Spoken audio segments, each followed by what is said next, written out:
ओम हर हर महादेव। जय श्री कृष्ण, राधे राधे। आज मैं आप लोगों को श्रीमद् भगवद गीता का प्रथम अध्याय सुनाने जा रही हूँ, जो कि श्रीमद् भगवद गीता का प्रथम अध्याय से लेके 18वें अध्याय का महात्म्य आपको सुना चुकी हूँ। उसे करने से क्या फल मिलता है, क्या फल की प्राप्ति होती है, तो आपको प्रथम अध्याय आप सुनाने जा रही हूँ। महात्म्य तो मैं सुना चुकी हूँ, तो आइए हम चलते हैं कथा की ओर। उससे पहले आपसे निवेदन करना चाहती हूँ कि यदि आप हमारे चैनल पर नए हैं तो कृपया करके लाइक करिए, सब्सक्राइब करिए, शेयर करिए, बेल आइकन को प्रेस कर दीजिए, जिससे सारे नोटिफिकेशन मिलते रहे। जय श्री कृष्ण, राधे राधे लिखना ना भूलें, क्योंकि श्री कृष्ण जी की कथा है। कृष्ण आय वासुदेवाय हरे परमात्मने प्रणतः क्लेश नाशाय गोविंदाय नमो नमः। श्रीमद् भगवद गीता में प्रथम अध्याय में लिखा है कि धृतराष्ट्र बोले, हे संजय, धर्म भूमि कर्म क्षेत्र में एकत्रित युद्ध की इच्छा वाले और पांडु के पुत्र ने क्या किया। संजय बोले, उस समय राजा दुर्योधन ने चक्रव्यूह रचना पांडवों की सेना को देख करके और द्रोणाचार्य के पास जा करके यह वचन कहा कि हे आचार्य, आपके बुद्धिमान शिष्य द्रुपद पुत्र धृष्टद्युम्न द्वारा चक्रव्यूह खड़ी की हुई पांडु पुत्रों की इस भारी सेना को देखिए। इस सेना में बड़े बड़े धनुष वालों तथा युद्ध में भीम और अर्जुन के समान शूरवीर, सात्यकी और विराट तथा महारथी राजा द्रुपद, धृष्टकेतु और चेकितान तथा बलवान काशीराज, पुरोजित, कुंतीभोज और मनुष्य में श्रेष्ठ सभ्य है। पराक्रमी युधामन्यु तथा बलवान उत्तम मौला, सुभद्रापुत्र अभिमन्यु एवं द्रौपदी के 5 पुत्र ये सभी महारथी हैं। हे ब्राह्मण श्रेष्ठ, अपने पक्ष में भी जो प्रधान हैं उनको आप समझ लीजिए कि आपकी जानकारी के लिए मेरा सेना के जो सेना है उनको बतलाता हूँ। आप द्रोणाचार्य और भीष्म तथा कर्ण और संग्राम विजयी कृपाचार्य तथा वैसे ही अश्वत्थामा, विकीर्ण और सोमदत्त का पुत्र भूरिश्रवा और भी मेरे लिए जीवन की आशा त्याग देने वाले बहुत से शूरवीर अनेक प्रकार के शस्त्र शास्त्रों से सुसज्जित और सब के सब युद्ध में चतुर है। विश्व पितामह द्वारा रक्षित हमारी यह सेना सब प्रकार से अजय है और भीम द्वारा रक्षित इन लोगों की यह सेना जीतने में सुगम है। इसलिए सब मोर्चों पर अपनी अपनी जगह स्थिति रहते हुए आप लोग सभी निसंकोच निसंदेह विश्व पितामह की ही सब ओर से रक्षा करें। करों में वृद्ध पड़े प्रतापी विश्व पितामह भीष्म ने इस दुर्योधन के हृदय में हर्ष उत्पन्न करते हुए उच्च स्वर से सिंह की दहाड़ के समान गरज कर शंख बजाए। इसके पश्चात शंख और नगारे तथा ढोल, मृदंग और नरसिंहे आदि बाजे एक साथ ही बज कर उठे। उनका यह शब्द बड़ा भयंकर हुआ। इसके अनंतर सफेद घोड़े से युक्त उत्तम रथ में बैठे हुए श्री कृष्ण महाराज और अर्जुन ने भी अलौकिक शंख बजाए। श्री कृष्ण महाराज ने 5 जन्य नामक, अर्जुन ने देवदत्त नामक और भयानक कर्म वाले भीमसेन ने पांडव नामक महाशंख बजाया।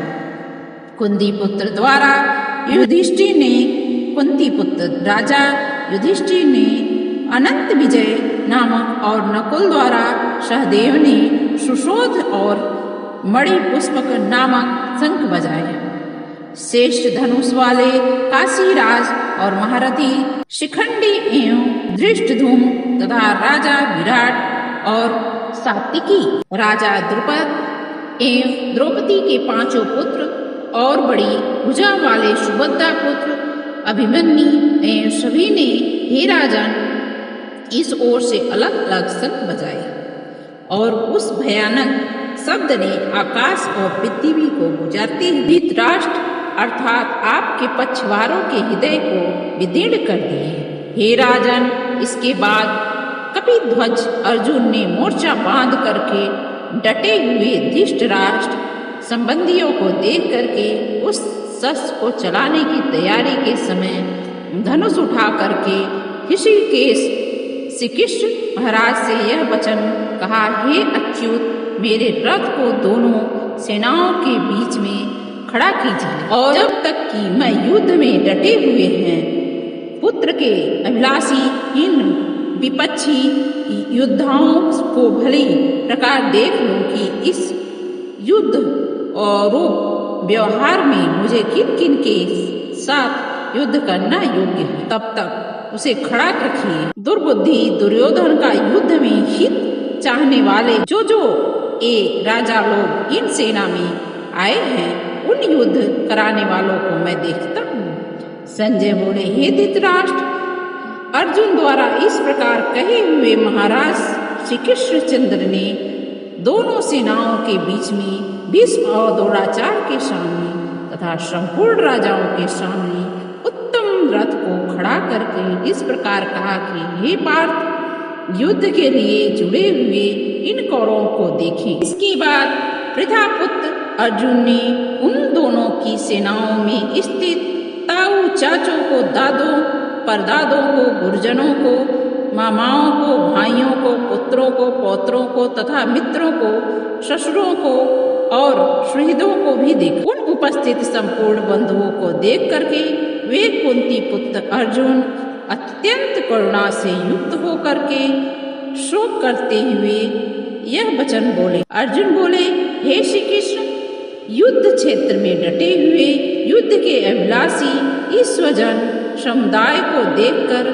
मेरे अंग शिथिल हुए जा रहे हैं और मुख सुखा जा रहा है तथा मेरे शरीर में कंप और रोमांच हो रहा है। हाथ से गांडीव धनुष गिर जा रहा है। अब त्वचा भी बहुत जल रही है तथा मेरा मन भ्रमित सा हो रहा है, इसलिए मैं खड़ा रहने को भी समर्थ नहीं हूँ।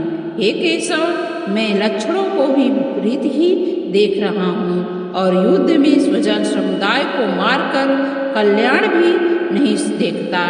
हे कृष्ण, मैं तो विजय चाहता हूँ और न राजा तथा मुखों को ही। हे गोविंद, हमें ऐसे राज्य से क्या प्रयोजन है अथवा ऐसे भोगों से और जीवन से भी क्या लाभ है। हमें जिसके लिए राज्य भोग और सुखादि अभीष्ट है वे सब धन और जीवन की आशा को त्याग करके युद्ध में खड़े। गुरजन, ताऊ, चाचे, लड़के और उसी प्रकार दादे, मामे, ससुर, पौत्र, साले तथा और भी सभी संबंधी लोग हैं। हे मधुसूदन, मुझे मारने पर भी अथवा तीनों लोगों के राज्य के लिए भी मैं इन सबको मारना नहीं चाहता। फिर पृथ्वी के लिए तो कहना ही क्या है। हे जनार्दन, धृतराष्ट्र के पुत्रों को मारकर मुझे क्या प्रसन्नता होगी। इन आतिथियों को मारकर तो हमें पाप ही लगेगा। अतएव हे माधव, अपने ही बांधव धृतराष्ट्र के पुत्रों को मारने के लिए हम योग्य नहीं हैं, क्योंकि आपने तो भी कुटुंब को मारकर हम कैसे सुखी हो पाएंगे। यदि लोभ से भ्रष्ट चित्त तथा एक लोग कुल के नाश से उत्पन्न दोष को मित्रों से विरोध और करने में पाप को नहीं देखते, तो भी हे जनार्दन, कुल के नाश से उत्पन्न दोष को जानने वाले हम लोग को इस पाप से हटने के लिए क्यों नहीं विचार करना चाहिए। कुल के नाश से सनातन कुल धर्म नष्ट हो जाते हैं। धर्म के नाश हो जाने पर संपूर्ण कुल में पाप ही पाप फैल जाते हैं।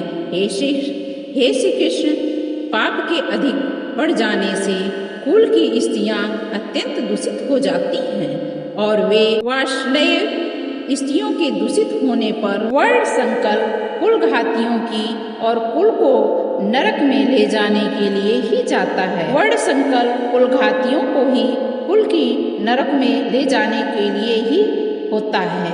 लुप्त हुई पिंड और जल की क्रिया वाले अर्थात श्राद्ध और तर्पण से वंचित इनके पितर लोग ही हैं, अधोगति को प्राप्त होते हैं। इन वर्ण संकर कारक दोषों से कुलघातियों के संतान कुल धर्म और जाति धर्म नष्ट हो जाते हैं। हे जनार्दन, जिनका कुल धर्म नष्ट हो गया ऐसे मनुष्य का अनिश्चित काल तक नरक में वास होता है, ऐसा हम सुनते आए हैं। हाँ, शोक हम लोग बुद्धिमान होकर भी महान पाप करने को तैयार हो गए हैं, जो राज्य सुख के लोभ से स्वजनों को मारने के लिए उद्यत हो गए हैं। यदि मुझ शस्त्र रहित एवं सामना करने वाले को शस्त्र हाथ में लिए हुए धृतराष्ट्र के पुत्र रण में मारे गए तो हम भी मारे गए। मेरे लिए अधिक कल्याणकारक होगा कि संजय बोले, रण क्षेत्र में शोक से उद्विग्न मन वाले अर्जुन इस प्रकार कह करके बाण सहित धनुष को त्याग करके रथ के पीछे भाग में बैठ। तो ये तो था श्रीमद् भगवत गीता का प्रथम अध्याय। यदि आपको द्वितीय अध्याय प्राप्त करना है तो हमारे चैनल पे बने रहें, बेल आइकन को प्रेस कर दें जिससे सारी नोटिफिकेशन जाती रहे। जय श्री कृष्णा, राधे राधे लिखना न भूलें। आपको यह कथा कैसी लगी? कथा अच्छी लगी हो तो कमेंट में जय श्री कृष्णा जरूर लिखिए, जिससे मैं दूसरी कथा भी आपके तक पहुंचा सकूं। ओम हर हर महादेव। जय श्री कृष्ण, राधे राधे।